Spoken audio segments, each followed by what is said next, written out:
শাইতানির রাজিম বিসমিল্লাহির রহমানির রহিম আলহামদুলিল্লাহি রাব্বিল আলামিন আসসালাতু ওয়াসসালামু আলা সাইয়্যিদিল মুরসালিন ওয়া আলা আলিহি ওয়া আসহাবিহি আজমাইন। শ্রমজীবী মানুষের অধিকার প্রতিষ্ঠার আন্দোলন বাংলাদেশ শ্রমিক কল্যাণ ফেডারেশন কর্তৃক আয়োজিত আজকের এই শ্রমিক সমাবেশের সম্মানিত প্রধান অতিথি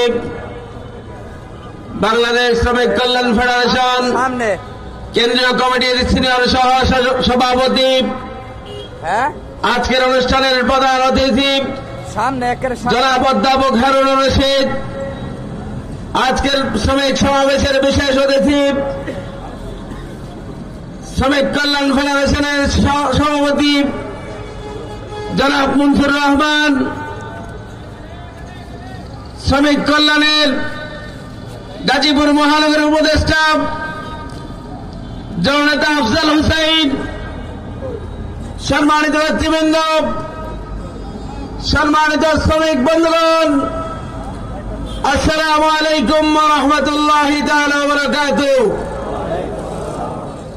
সময় সংক্ষিপ্ত, প্রধান অতিথি বক্তব্য রাখবেন। সম্মানিত ভাইরা,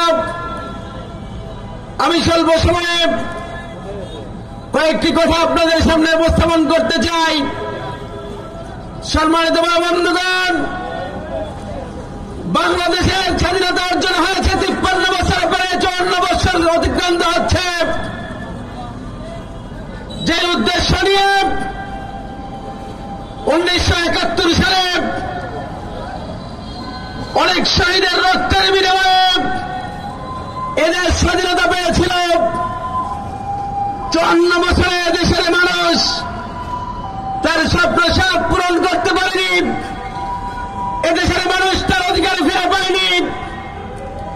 54 বছরে যারাই ক্ষমতায় গিয়েছে, আমরা দেখেছি এদেশের মানুষকে শাসনের নামে শোষণ করে, এদেশের মানুষকে জিম্মি করে, হাজার হাজার কোটি টাকা আত্মসাৎ করে বিদেশে বাড়িকারী করেছে, সম্পদের পাহাড় করেছে। সম্মানিত বন্ধুগণ, আজকে আমরা শ্রমজীবী মানুষ, আমরা এই দেশের জন্মগত নাগরিক, আমাদের অধিকার আমাদের ফিরে আনতে হবে।